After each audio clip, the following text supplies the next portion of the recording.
Welcome to our deep dive, and this time we're looking at Japan, and they've got some pretty incredible plans for a future powered by hydrogen. Yeah, we've got their strategy document right here, Japan Hydrogen Strategy Second.pdf, and it's fascinating stuff. Really is. It's not just about like fuel-efficient cars. They're thinking way bigger, talking about using hydrogen to make steel, even power entire cities, like a whole new world they're trying to build. And by the end of this deep dive, you'll get why Japan is so serious about this and why it matters to everyone, not just Japan. Yeah, and what's fascinating is that Japan, a country with limited natural resources, decided to go for complete carbon neutrality by 2050, big goal. And hydrogen is right at the center of how they plan to get there. Okay, so let's unpack that a bit. Why hydrogen? I mean, we hear so much about solar and wind, even nuclear. What's so special about hydrogen to Japan? Well, they're looking at it for a few reasons, and they're all connected. First, it's about energy security. Japan imports most of its fossil fuels, which makes them vulnerable to price shocks and global events like, like what happened recently with the energy crisis in Ukraine. Hydrogen could be their path to self-sufficiency. So you're saying it's about controlling their own energy destiny, becoming less reliant on other countries. But wouldn't that also lead to more isolation in a globalized world?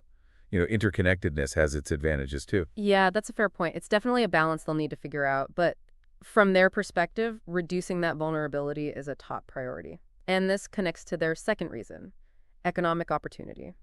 They see the global shift towards clean energy as a chance to become a leader, especially because they've already got a head start in fuel cell technology. They're putting a lot of investment into the entire hydrogen supply chain, like things like electrolysers. Those are used to produce hydrogen from renewable sources. So it's almost like they're trying to be the hydrogen gurus of the world, the go-to source for anything hydrogen related. Exactly. And then, of course, there's the big one, the environment. Japan takes climate change very seriously, and they see hydrogen as a key part of hitting their decarbonization targets. So they're aiming at multiple things all at once: safety, energy security, economic benefits, environmental protection. It's what they call their S plus 3E philosophy, right? Yeah, and that's what I find so interesting about this, that X plus 3E approach. It shows they're not just focused on the tech itself, they're thinking about how it affects society as a whole. It's really a holistic strategy, which I have to say is pretty cool to see in a world that often wants quick fixes. I totally agree with that. But here's a thought. Maybe I'm wrong, but isn't Japan kind of a small player on the global energy stage? I mean, are they really in a position to lead a worldwide hydrogen revolution? It's true, they're not the biggest country, but they're definitely punching above their weight. And they're not alone in this race. The US, the EU, China, South Korea, they're all investing heavily in their own hydrogen strategies. Oh, wow. So it's a hydrogen arms race, everyone trying to get ahead of the competition? I'd say that's a good way to put it. The U.S. Inflation Reduction Act, for example, includes these big tax breaks for clean hydrogen production, hoping to attract investment and boost domestic production. And the EU has its Green Deal industrial plan setting goals for making and importing green hydrogen. It's definitely competitive. Okay, so what kind of numbers are we talking here? How big are these investments globally? We're talking billions, maybe even trillions of dollars being poured into this. 2030, the EU wants to have 40 gigawatts of electrolyzer capacity. That's a lot, enough to produce millions of tons of hydrogen per year. And China's goal is to have 50,000 fuel cell vehicles on the road by 2025. Wow, okay, those are some serious numbers. So where does Japan fit into this? What are their specific goals? And to be honest, are they being realistic? Well, their targets are definitely ambitious. By 2030, they want to be using 3 million tons of hydrogen every year, and they're aiming to get the cost down to around 30 yen per cubic meter. But here's where it gets really interesting. By 2040, they want to use 12 million tons a year, and by 2050, their target is 20 million tons with a cost of just 20 yen per cubic meter. Wait, hold on a second. Those are some massive jumps. 3 million to 20 million tons in just a couple of decades. Are they being realistic about this? And what kind of roadblocks are they going to face to make all of this happen? It's a question a lot of experts are asking. Scaling up production to that level while bringing costs down at the same time is a huge challenge. It's going to require breakthroughs in technology, massive investment in infrastructure, and just a ton of money from both public and private sectors. So a lot has to go right for this to work.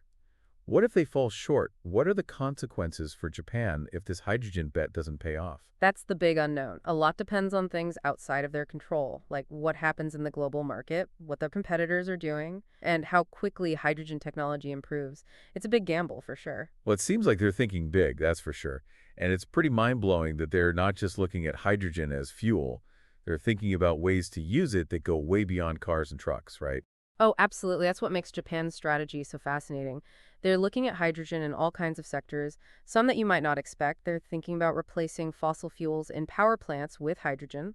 Potentially, they could use a lot of the existing infrastructure, but with a clean energy source. Wow, so they're talking about actually powering their electric grid with hydrogen. That's a big move. But is that even possible with the technology we have right now? It's still early, but they're doing a lot of research and development to figure out how to make it happen. And they're not stopping there. They even want to revolutionize steelmaking, one of the most polluting industries in the world, by using something called hydrogen reduction technology. Wait, making steel with hydrogen. That sounds crazy. How does that even work? And could it actually make a difference in reducing global emissions? It's called the Course 50 project. The idea is to slowly replace coal with hydrogen in the steelmaking process. The first step involves injecting hydrogen into existing blast furnaces, with the goal of reducing CO2 emissions by 10%. So it's a gradual process of weaning the industry off coal. That's smart. Yeah, exactly. They want to eventually get to a 50% reduction and ultimately make steel using 100% hydrogen. If they manage to do that, it could have a huge impact on the global steel market, which, as we know, is a major source of pollution. This is really interesting. Japan is looking at every possible way to use hydrogen.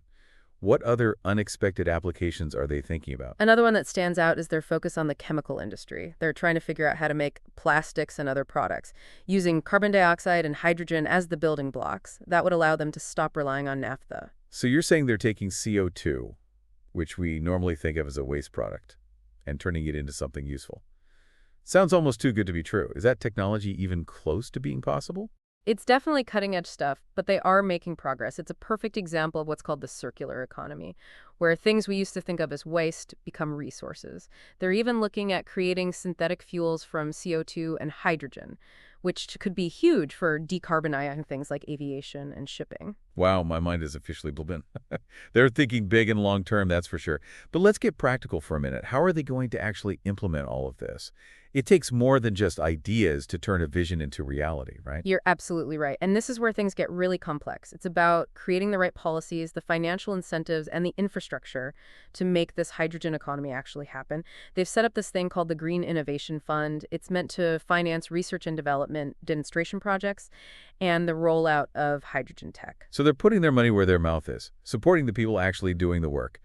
But wouldn't this lead to accusations of the government picking winners and losers in the market? There's always that risk, and it's something that's debated a lot in many countries that are investing in clean energy. But for Japan, this is a strategic investment in their future. It's how they see it, at least, a way to kickstart a new industry. They're also setting up these risk-sharing mechanisms to encourage private investment. Risk-sharing mechanisms. Can you explain what that means? Sure, it basically means that the government steps in to share some of the financial risk with private companies that are investing in these early-stage hydrogen projects. Because this technology is still developing and the market is uncertain, there's a lot of risk. So these mechanisms, things like loan guarantees or insurance programs, can help reduce that risk and encourage companies to get involved.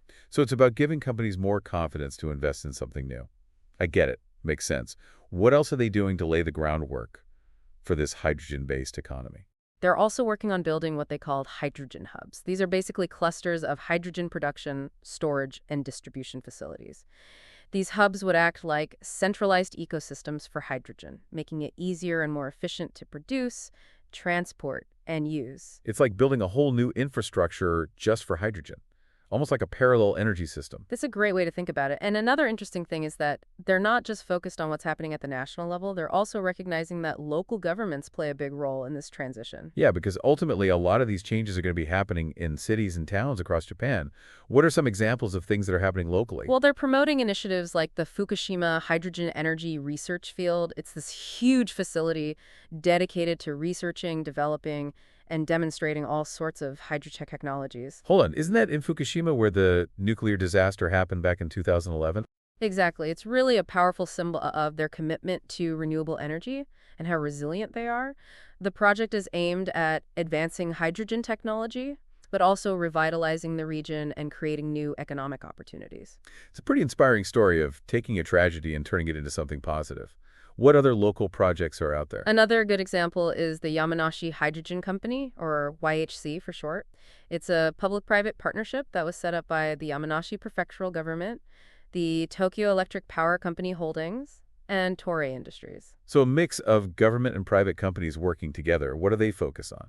Their goal is to boost domestic hydrogen production and get more customers in Japan. But they're also sharing what they know with other prefectures and looking for opportunities in the global market. Okay, so it seems like they're taking a very strategic and multifaceted approach to building this hydrogen economy. They're putting in the money, building the infrastructure, and encouraging innovation at both the national and local levels. But for the average person in Japan, how is this going to actually affect their lives? Are there any real-world examples of hydrogen being used in everyday situations yet? Oh, absolutely. There are all sorts of cool pilot projects going on that give you a glimpse into this hydrogen-powered future. For example, Fukuoka City is planning to switch their entire fleet of garbage trucks and ambulances to fuel cell power. That's fantastic. It's a very visible way to show that hydrogen can work in everyday life. And who doesn't love a quiet garbage truck? Right. And then there's Saga Prefecture. They're experimenting with using fuel cell vehicles for nighttime construction work. Okay, now that's interesting. What's the advantage of using fuel cell vehicles for that, especially at night? Well, fuel cell vehicles are super quiet and they produce zero emissions, which makes them perfect for cities, especially at night, when noise pollution is a big problem. It's amazing how many creative and practical ways they're finding to use hydrogen in daily life. But let's be realistic for a moment. No project this big is without its challenges. What are some of the roadblocks that Japan might face in making their hydrogen dreams a reality? Yeah, you're right. There are definitely challenges ahead. Cost is a major one. Green hydrogen, which is the kind they want to use, is still more expensive to produce than fossil fuels. So bringing that cost down is crucial for their strategy to work. Absolutely. And that's going to require continuing to improve water electrolysis technology, finding better ways to store and transport hydrogen, and scaling up production to benefit from economies of scale. It's a pretty complex puzzle with lots of moving parts.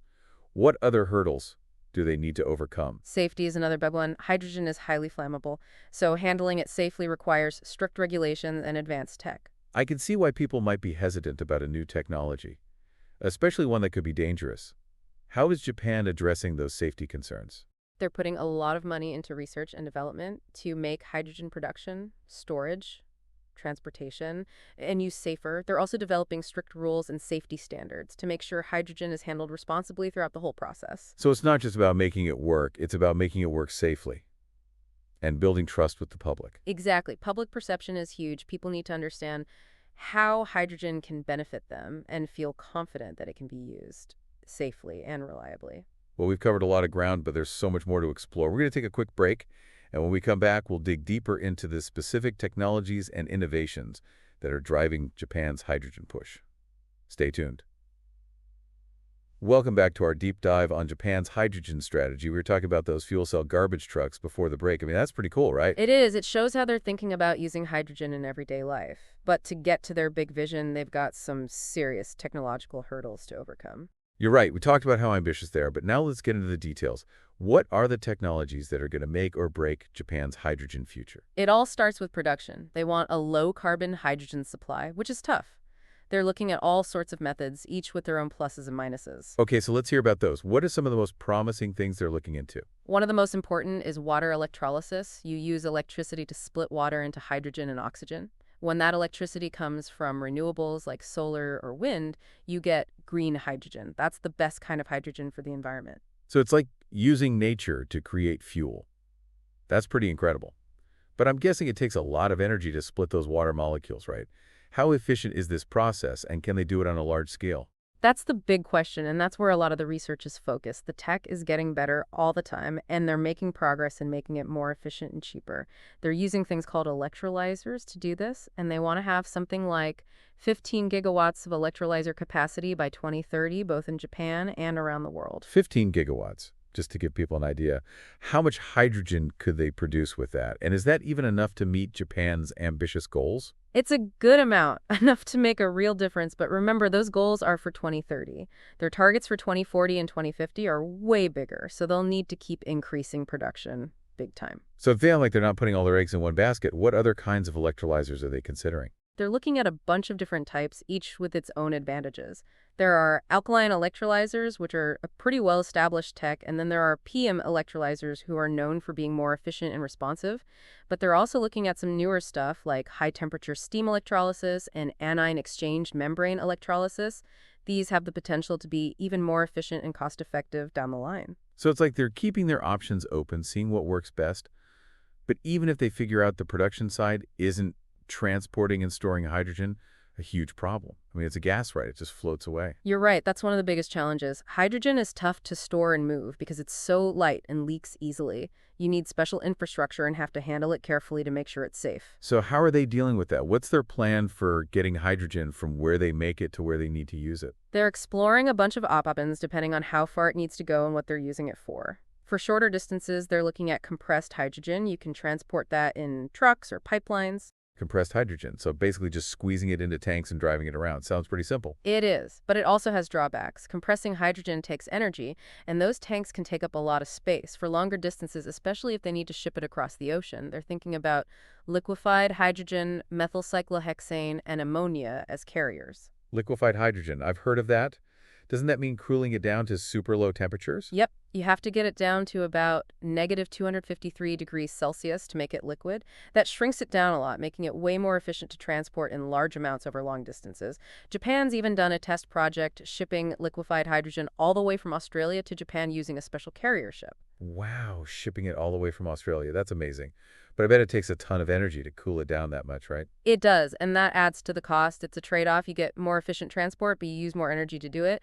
That's why they're also looking at those other options you mentioned, like methyl cyclohexane and ammonia. Okay, let's talk about those. What's the deal with methyl cyclohexane? I can barely pronounce that. It's basically a liquid that can soak up hydrogen. You chemically bind hydrogen to MCH, transport it at normal temperatures, and then release the hydrogen once it gets where it needs to go. Japan's already tested this out. They shipped hydrogen as MCH from Brunei to Japan. So it's like packing the hydrogen in a suitcase and then unpacking it when you get there. Yeah, that's a good way to think about it. But like everything else, it has its downsides. Converting hydrogen to MCH and back again takes extra steps, which costs money and makes things more complicated. Okay, so it's another trade-off. What about ammonia? How does that work as a hydrogen carrier? Ammonia is interesting because it's already produced and shipped all over the world as fertilizer. And for industrial uses, it can hold a lot of hydrogen, making it pretty efficient to ship. So they could use the infrastructure that's already in place for ammonia. Smart.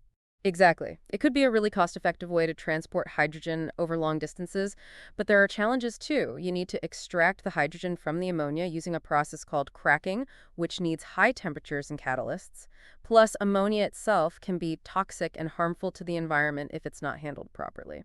So with all these different options, it sounds like there's no perfect solution. It just depends on the situation, right? Exactly. The best method depends on things like how far it needs to go, how much they need to transport, how much it costs, and how safe it is. It's a lot to think about. It's pretty amazing to see how much work is going into creating a whole new system for hydrogen.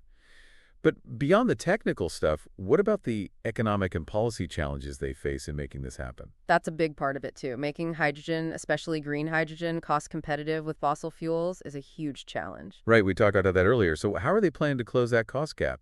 They're trying a few things. First, they're investing a lot in R&D to make electrolysers more efficient and less expensive. They're hoping that as production increases, economies of scale will kick in and prices will come down. So it's about making the technology better and cheaper over time.